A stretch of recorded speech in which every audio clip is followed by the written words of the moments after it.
Oke guys, sebelum melanjutkan, jangan lupa like dan komen. Dan yang baru bergabung, jangan lupa subscribe dan aktifkan loncengnya.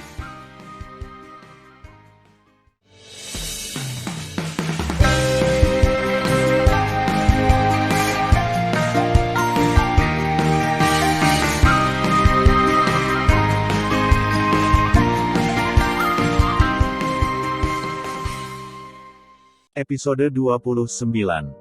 Melanjutkan cerita sebelumnya. Fang Yuanshan berkata lagi, ada beberapa peraturan militer. Saya tidak akan memperkenalkannya satu persatu. Saya akan mengirimkan Anda manual peraturan militer nanti.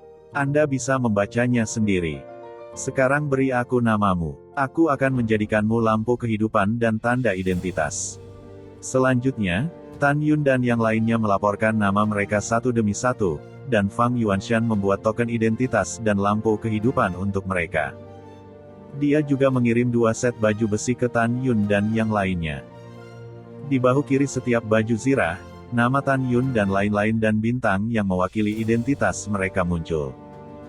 Bintang, mengacu pada prajurit bintang, adalah keberadaan level terendah di seluruh pasukan.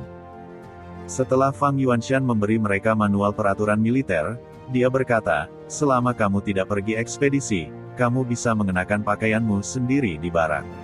Jika kamu pergi ekspedisi, kamu harus berganti baju besi. Setelah Anda dan baju besi perang mengakui tuannya dengan setetes darah, baju besi perang akan merasakan basis kultivasi Anda.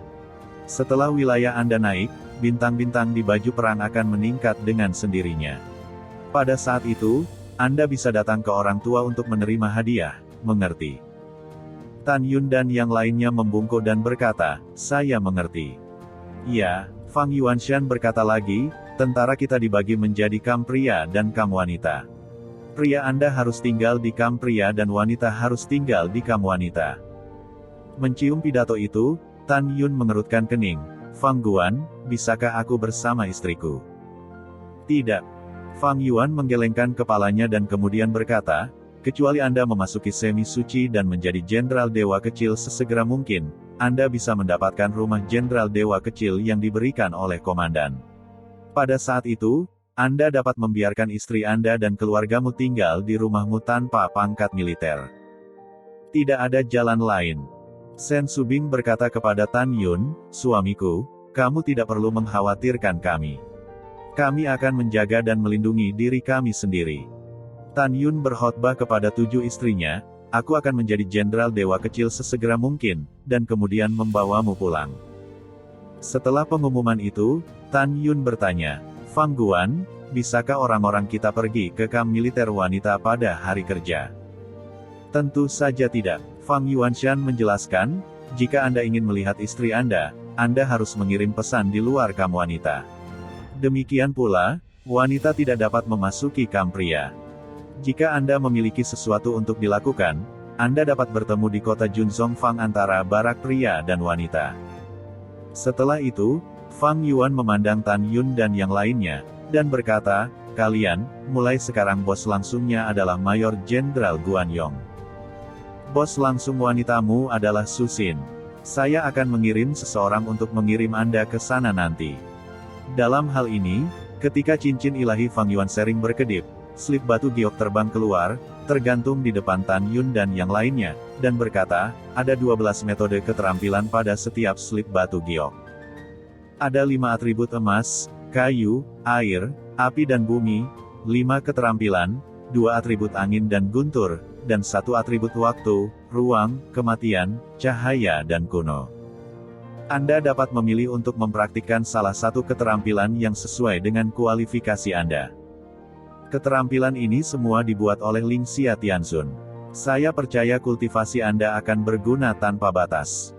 Tan Yun memasuki slip batu giok, melirik 12 latihan, dan mencibir di dalam hatinya. Karena ke-12 latihan ini semuanya diciptakan sendiri. Setelah Fang Yuanshan membagikan latihan, dia memberikannya kepada Tan Yun dan yang lainnya, 12.000 pil surgawi tingkat rendah, memanggil seorang pria dan seorang wanita, 2 tentara sihir, dan berkata, bawa mereka ke kamp militer masing-masing dan atur akomodasi. Pada saat ini, Tan Yun tiba-tiba memikirkan sesuatu dan berkata, Fang Guan, dapatkah Anda memberitahu saya apa yang terjadi dalam perang antara tentara dan dewa dalam sebulan? Mendengar pidato itu, Fang Yuan berkata sambil tersenyum, tentu saja. Yang disebut pertempuran dewa perang berarti memperjuangkan gelar dewa perang. Pada saat itu, 30 miliar prajurit dewa di bawah komandan Bai Cheng akan bersaing untuk mendapatkan gelar dewa perang. Prajurit ilahi di bawah 300 jenderal ilahi agung memenuhi syarat untuk menantang di atas panggung sampai ada 9 tentara dari 1 bintang hingga 9 bintang. 9 prajurit ini akan bersaing untuk mendapatkan kehormatan tertinggi untuk dewa besar mereka masing-masing dan akan menerima hadiah yang murah hati. Dewa Perang Bintang 9 memiliki hadiah paling dermawan, diikuti oleh Dewa Perang Bintang 8. Adapun hadiahnya, setiap perang para dewa perang berbeda, jadi itu hanya akan diumumkan pada hari ketika perang-perang dewa dimulai. Secara keseluruhan, hadiahnya sangat besar dan di luar imajinasi. Mendengar pidato itu, Tan Yun sedikit berpikir, Fang Guan, apakah rekrutan seperti kita memenuhi syarat untuk berpartisipasi? Ya, kata Fang Yuan. Dia sepertinya memikirkan sesuatu dan menghela nafas, tetapi saya menyarankan Anda untuk tidak berpartisipasi. Perang Dewa Perang, meskipun itu adalah pertukaran militer, sampai akhir, tetapi setiap perang Dewa Perang, akan ada banyak kematian dan cedera. Selain itu, di antara 30 miliar prajurit sihir di seluruh pasukan, yang paling tak tergantikan adalah kejeniusan. Dalam pertempuran prajurit sihir 100 tahun yang lalu, prajurit sihir wanita bintang 1 di bawah Jenderal Bai Yun tidak hanya mendominasi medan perang bintang 1, tetapi juga menyapu medan perang bintang 2, medan perang bintang 3 dan medan perang bintang 4, dan memenangkan gelar 4 dewa militer, yang memenangkan kemuliaan bagi Jenderal Bai Yun. Jadikan Bai Yun Jenderal Dewa Agung dan jadilah putra paling berharga dari Komandan Agung Bai Cheng. Pada titik ini, Fang Yuan menghela nafas dan berkata, sekarang moral 100 juta prajurit sihir di bawah Jenderal Bai Yun telah sangat meningkat, tetapi prajurit sihir kita telah berulang kali mempermalukan Jenderal Bai Feng. Komandan besar memiliki 6 putra. 5 putra lainnya memiliki prajurit ilahi. Hampir setiap perang antara prajurit dan dewa, setidaknya 1 prajurit dewa akan lahir.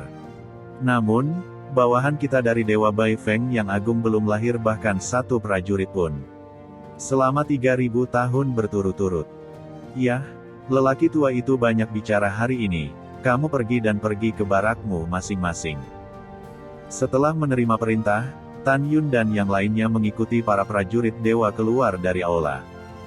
Tan Yun memandang 7 istri dan 2 tunangannya dengan penuh kasih sayang dan berkata, dalam sebulan, saya akan berpartisipasi dalam perang dewa para prajurit dan mendapatkan hadiah yang kaya. Hanya ketika Bai Feng bahagia, saya bisa memintanya untuk sebuah rumah besar, dan kemudian kita bisa hidup bersama. Namong Yukin berkata, suamiku, aku akan melihat Anda dalam sebulan. Ingatlah untuk merindukanku. Ya, Tan Yun mengangguk dan tersenyum dan berkata, Zian, jika seseorang menggertakmu, ingatlah untuk datang kepadaku. Aku tahu, saudara ipar. Sue Zian tersenyum. Pada saat ini, prajurit sihir bintang 2 yang memimpin Tan Yun memandang Tan Yun dan mendesak, pendatang baru, kamu harus pergi bersamaku. Kemudian, prajurit sihir kelas 2 membawa Tan Yun, Wuxin, Cutian dan lainnya melalui tenda militer. Sampai malam tiba, dia datang ke tenda militer yang tidak berpenghuni dan berkata, mulai sekarang, ini adalah habitatmu. Ingat bahwa atasan Anda adalah Mayor Jenderal Guan Yong, dan Wakil Jenderal Sude di atas, dan kemudian Jenderal Dewa Lu Chen di atas. Di atas Dewa Jenderal Lu Chen adalah Jenderal Besar Bai Feng. Tidak peduli apa yang terjadi, itu akan terjadi. Anda tidak boleh melaporkan melampaui level, dan Anda harus melapor kepada atasan langsung Anda, jika tidak, hukum militer akan menanganinya. Setelah meninggalkan sepatah kata pun, ketika prajurit sihir bintang 2 hendak pergi, Cutian berkata sambil tersenyum, saudara, tetaplah. Mengapa? Prajurit sihir bintang 2 Niu Bi meraung. Cutian mengerutkan kening dan tersenyum, saya Cutian, keponakan dari manajer umum rumah Dewa Agung Jenderal Bai Feng. Aku tidak ingin tinggal bersama mereka, beri aku tempat yang berbeda. Ketika prajurit sihir bintang 2 mendengar pidato itu, dia tiba-tiba mengubah sikapnya dan berkata sambil tersenyum, jadi kamu adalah keponakan manajer Chu. Kamu adalah si kecil dengan mata tetapi tidak mengenal Taisan. Berjalan-jalan, kamu datang dengan yang kecil. Yang kecil akan mengatur paviliun tempat tinggal tentara bintang 9. Di barak, mereka yang berada di bawah tentara bintang 9 tinggal di tenda militer. Prajurit bintang 9 memiliki paviliun independen. Hanya jenderal besar di atas prajurit bintang 9 yang memenuhi syarat untuk tinggal di mansion. Yah, itu hampir sama. Cutian mengangguk puas. Kemudian, dia sepertinya memikirkan sesuatu. Dia berbalik dan tersenyum pada Tan Yun. Kakak Jing, apakah kamu ingin tinggal di paviliun? Tan Yun berkata dengan ringan, tentu saja, ada apa? Cutian berkata sambil tersenyum, aku punya cara untuk membiarkanmu tinggal di paviliun. Selama kamu mengangguk dan setuju, aku bisa melakukannya. Paman saya adalah manajer rumah Jenderal Bai Feng. Anda tidak perlu meragukan kemampuan saya. Tan Yun mengerutkan kening, apa yang ingin kamu katakan? Cutian sepertinya memikirkan sesuatu. Matanya menunjukkan cahaya hijau samar dan warnanya menyipit, Kakak Jing, hobi terbesarku adalah mencintai istri. Lama kamu memberiku 7 istrimu untuk bermain, aku jamin tidak ada yang berani menggertakmu di tentara di masa depan. Tidak hanya itu, aku. Tanpa menunggu kata-kata Cutian, kemarahan Tan Yun melonjak di dadanya, tidak hanya itu, sialan. Suara mendesing.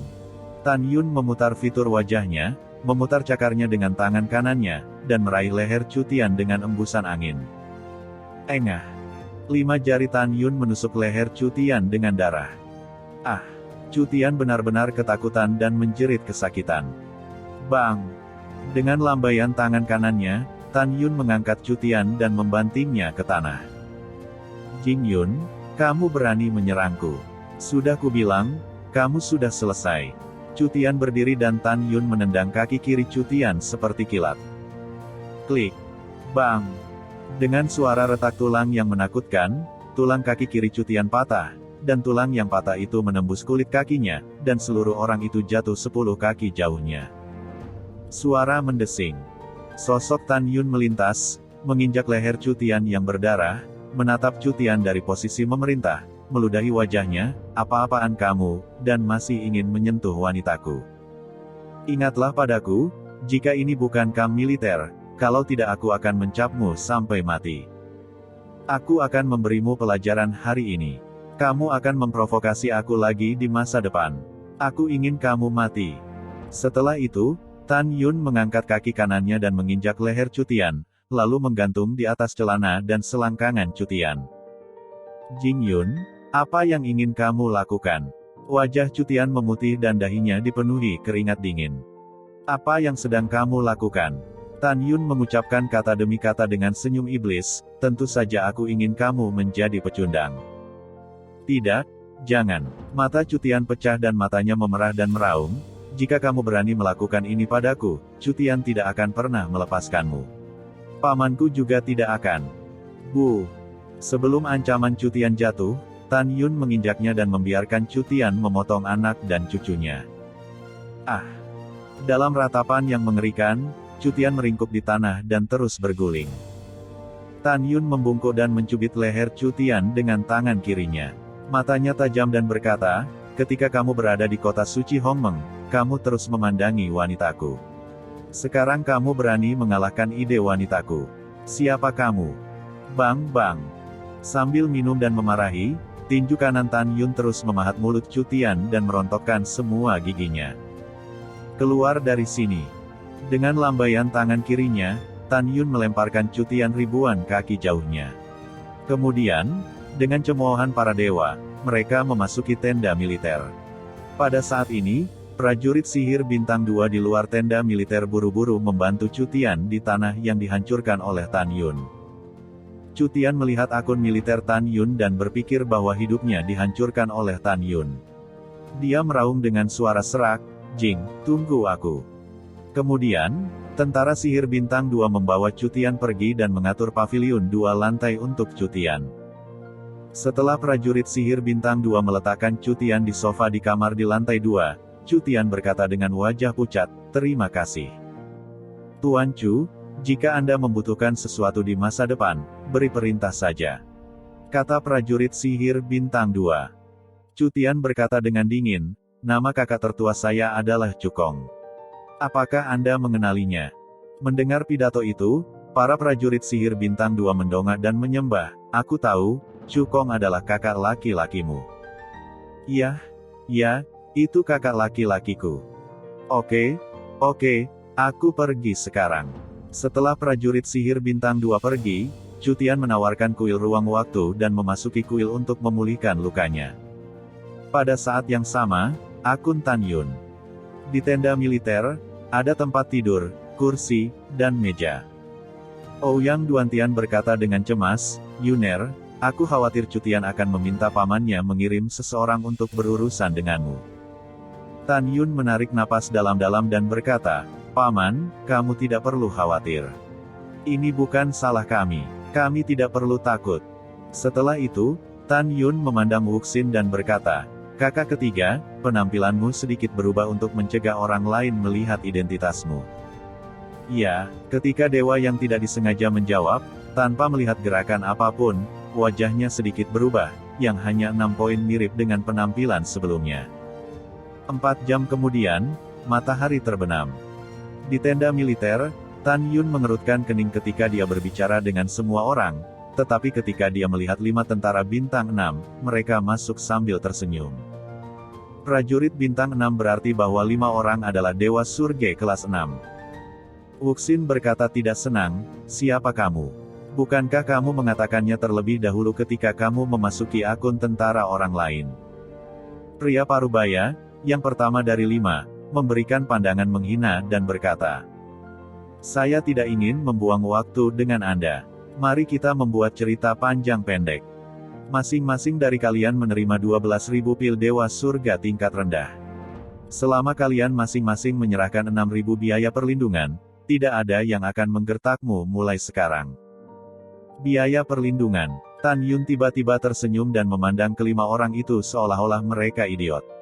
"Masing-masing dari kita hanya 12.000 setahun, kamu akan mengambil 6.000. Siapa yang memberimu keberanian?" Mendengar ini, pria parubaya berkepala itu terkejut. Dia berpikir bahwa Tan Yun akan menyerahkan pil dengan patuh, tetapi dia tidak mengharapkan kalimat seperti itu. Wajah pria parubaya itu tiba-tiba menjadi muram, berhenti bicara omong kosong. "Saya hanya mengajukan satu pertanyaan, apakah akan memberikan pil atau tidak?" Senyum di wajah Tan Yun berangsur-angsur menghilang, dan dia berkata dengan tegas, "Aku akan memberimu sebutir telur. Pergi sejauh yang aku bisa."